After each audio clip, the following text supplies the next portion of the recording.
You hire an agency for a new project. Branding, video, website, something like that. You just sign the contract and you're so psyched to get it up and running. And then they send you a creative brief with a bunch of questions. You fill it out as fast as possible just to get it over with and get this project moving. Here's why that's a huge mistake. The creative brief is not just another piece of paperwork to get out of the way before a project can move forward. It's a roadmap. It's meant to guide the creative team in the direction of your goals. How can you make the most of this important document?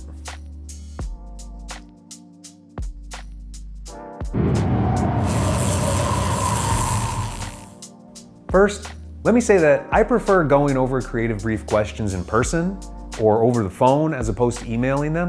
That way you can really hear what a client is passionate about, so you know what to focus on the most. You can also ask follow-up questions right there and make sure every answer is crystal clear. But a meeting's not always possible, so sometimes you have to use the email questionnaire. If that's the situation you're in, the first thing you have to do is set aside time for it. Block out at least an hour of your day so that you're not distracted by meetings or other tasks. Take the time to read it all the way through before you start filling it out. And really, you should read it a day or two before filling it out. That way, you're thinking about the answers in your car, in the shower, when you're taking a walk, so that when you start writing, your answers are already pretty well formed. All right, next, don't skip anything. This is so important. Look, unless it's not relevant to your business, you have to answer every question. And be thorough. No one-word answers, all right? Taking the time to answer every question thoroughly and specifically will prevent revisions down the line. Okay? You spend a little more time on this upfront work, and you're gonna save a ton of time later in the project. So this is especially important if you have a deadline. One question that clients love to skip is, what's your budget for this project? Now, budget may have been taken care of at an earlier stage, but just in case it's ever rolled into the creative brief, we'll talk about it right now. Look, I get it. You don't want to give a number higher than what the project's actually worth. But nobody wants to get into that gunslinger stare down where you're saying, what's your price? And they're saying, what's your budget? Here's the thing. Asking for a budget is the way to set realistic parameters. If you give a number that's higher than expected, we're not gonna think, we got them, free money. We're gonna use that padding to figure out how to deliver more value to the project. So it's in your best interest to work from a place of mutual trust and not skip that question. The brief may ask you to include samples of work you like or dislike.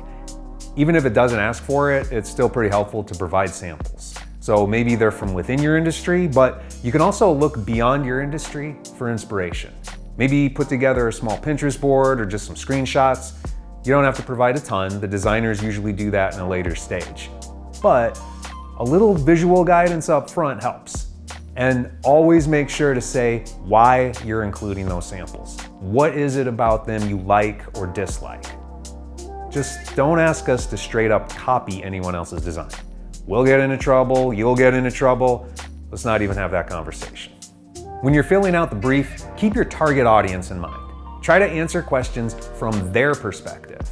So instead of thinking, how do I want my business to be perceived? Think, how do I want my customers to perceive my business? How do I want them to feel when they interact with my brand? Keeping your potential customers in mind is going to better help the design team create something that achieves your goals.